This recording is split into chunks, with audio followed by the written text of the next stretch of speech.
America, Donald J. Trump. Thank you.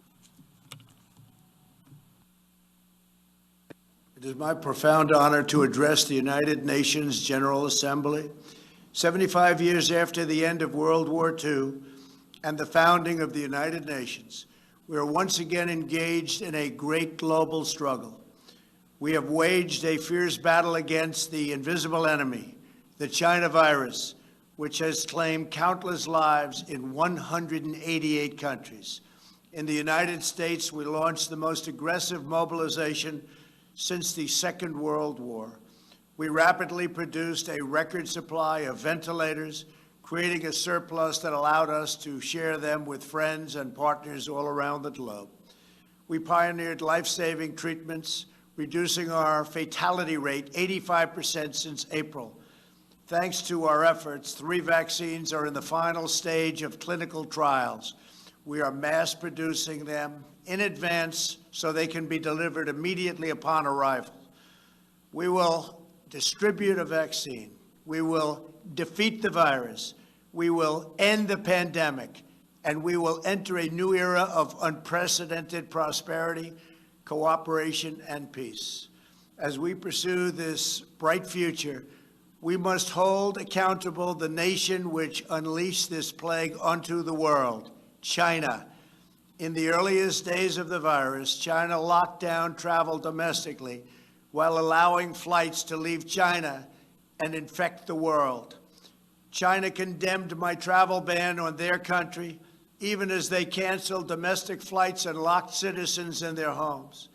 The Chinese government and the World Health Organization, which is virtually controlled by China, falsely declared that there was no evidence of human-to-human transmission. Later, they falsely said people without symptoms would not spread the disease. The United Nations must hold China accountable for their actions. In addition, every year, China dumps millions and millions of tons of plastic and trash into the oceans, overfishes other countries' waters, destroys vast swaths of coral reef, and emits more toxic mercury into the atmosphere than any country anywhere in the world. China's carbon emissions are nearly twice what the U.S. has, and it's rising fast.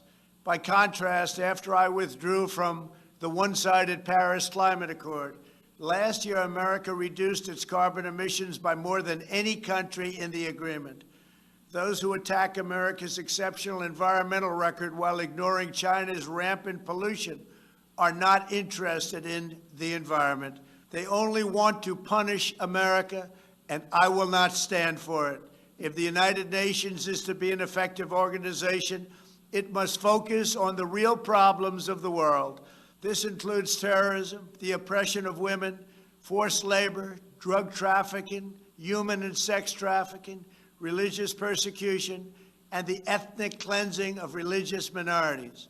America will always be a leader in human rights. My administration is advancing religious liberty, opportunity for women, the decriminalization of homosexuality, combating human trafficking, and protecting unborn children. We also know that American prosperity is the bedrock of freedom and security all over the world. In 3 short years, we built the greatest economy in history, and we are quickly doing it again. Our military has increased substantially in size. We spent $2.5 trillion over the last 4 years on our military. We have the most powerful military anywhere in the world, and it's not even close. We stood up to decades of China's trade abuses. We revitalized the NATO alliance, where other countries are now paying a much more fair share. We forged historic partnerships with Mexico, Guatemala, Honduras, and El Salvador to stop human smuggling. We are standing with the people of Cuba, Nicaragua, and Venezuela in their righteous struggle for freedom. We withdrew from the terrible Iran nuclear deal and imposed crippling sanctions on the world's leading state sponsor of terror. We obliterated the ISIS caliphate 100%, killed its founder and leader, al-Baghdadi, and eliminated the world's top terrorist, Qasem Soleimani. This month, we achieved a peace deal between Serbia and Kosovo. We reached a landmark breakthrough with 2 peace deals in the Middle East after decades of no progress. Israel, the United Arab Emirates, and Bahrain all signed a historic peace agreement in the White House, with many other Middle Eastern countries to come.